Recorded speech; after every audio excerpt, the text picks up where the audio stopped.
Ողջույն հարգելի հայրենակիցներ, Նիկոլ Փաշինյանը թաքնվելով տարբեր հայտարարությունների տակ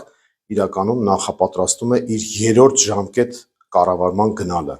Հայաստանի պատմության մեջ որևէ ղեկավար երրորդ ժամկետ չի պաշտոնավարել եւ նույնը չի ստացվելու նաեւ Նիկոլ Փաշինյանի մոտ, սակայն նա վախենալով, որ կարող է կորցնել իշխանությունը, իսկ դրանից հետո նաեւ այլ խնդիրներ ունենալ, որոշել է գնալ երրորդ ժամկետի։ Եվ այդ երրորդ ժամկետի գնալը ինքը փորձում է իրականացնել Թուրքիայի միջոցով։ Ինչի մասին էին նրա հայտարարությունները, ինչի մասին էին նրա զրույցները թուրքական լրատվամիջոցների ներկայացուցիչների հետ եւ ինչի մասին էր հայ-ադրբեջանական այս նամակագրական կապը, որը ստեղծվել է վերջին օրերին եւ իբր վերաբերում է խաղաղության պայմանագրին։ Դա կեղծ խաղաղության օրակարգ է, որովհետեւ Ադրբեջանը միակողմանիորեն պայմաններ է թելադրում, նախապայմաններ է առաջ քաշում, իսկ Նիկոլ Փաշինյանը դրանք փորձում է իրականացնել եւ ըստ էության դա իրականացնելու է Թուրքիայի հովանու ներքո։ Նիկոլ Փաշինյանը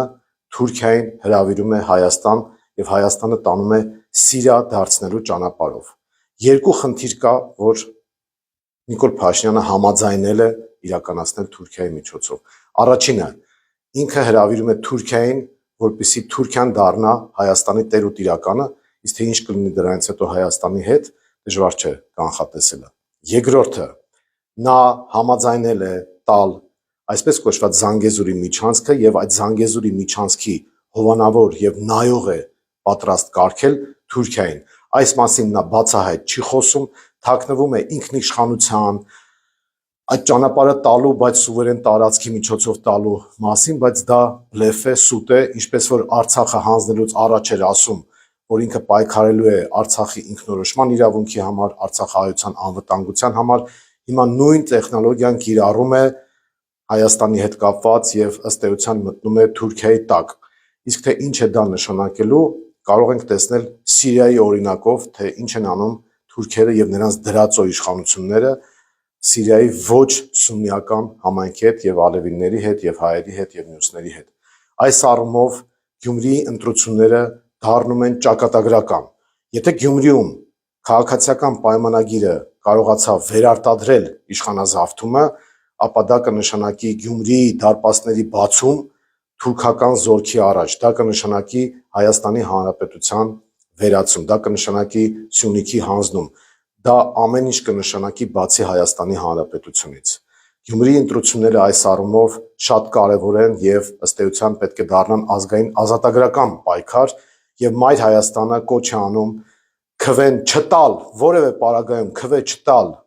քաղաքացիական պայմանագրին, քվեարկել Մայր Հայաստանի օգտին, որպեսզի մենք կարողանանք հետագայում գյումրեցիների քվեն վերածել ամբողջական իշխանափոխության։ Հարգելի գյումրեցիներ, ես խնդրում, պահանջում եւ կոչ եմ անում, որպեսզի մենք այս ընտրություններին մոտենանք շատ մեծ պատասխանատվությամբ, շատ մեծ պարտքի եւ հայրենիքի զգացումով, որպեսզի Գյումրին ու Հայաստանը չհայտնվեն Արցախի օրը։ Դրա համար մենք ձեր օժանդակության եւ աջակցության կարիքն ունենք, մենք բոլորս իրար պետք է աջակցենք, դրա համար էլ ասում ենք, որ միացիր, որ փոխենք, միացիր, որպեսզի փոխենք այս իշխանությանը, որովհետեւ ամբողջ աշխարհը հիմա հետևելու է Գյումրիին։ Եթե Գյումրիում այդ պրայմերիս կոչվածը, որը աշխարհակաղակական նշանակության է լինելու, ՔՊ-ն կարողացավ հաղթահարել ինչ-ինչ ձևերով, մենք հետագայում բոլորս տեսնելու ենք, թե ինչ է տեղի ունենում Հայաստանի հետ եւ Արցախի օրինակը բոլորիս աչքի առաջ է։ Դժվար չէ դա պատկերացնելը։ Ուրեմն այդ պրայմերիզը, որին հետևում են ինչպես մեր թշնամիները, այնպես էլ մեր բարեկամները դրսի,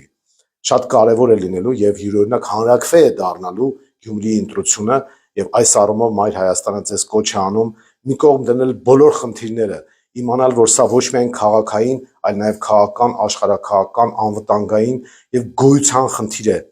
այս ընտրությունը։ Հետևաբար պետք է իշխանազրկել ՔՊ-ին եւ ճանապարհ բացել ամբողջական իշխանափոխության համար։ Շնորհակալություն։